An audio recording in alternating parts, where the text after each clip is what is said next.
خانمی گفتن که 29 ساله هستم، ساکن ایران، 2 سال عقد کردم، همسرم مرد ایدئال و بسیار خوبیه و با هم مشکلی نداریم. تنها مسئله اینه که احساس میکنم همسرم یکم زیادی به خانمای دیگه نگاه میکنه. البته منم یکم حساسم و دلم میخواد در این مورد هم همسرم ایدئال و عالی باشه. چیکار کنم که حساسیت من کم بشه؟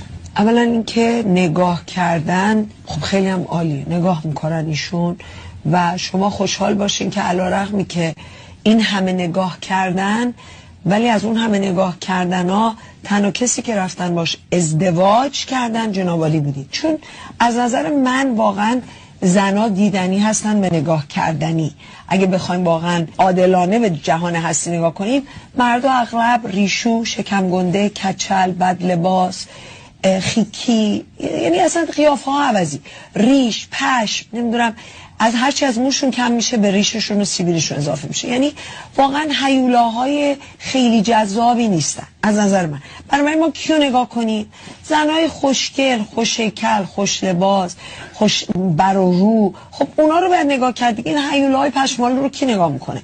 هر روزم قیافه هاشون بدتر میشه، یعنی یکی از یکی افتضاح تر. خب کیو میخوای نگاه کنی؟ خب اونا رو نگاه میکنین دیگه، پس کیو نگاه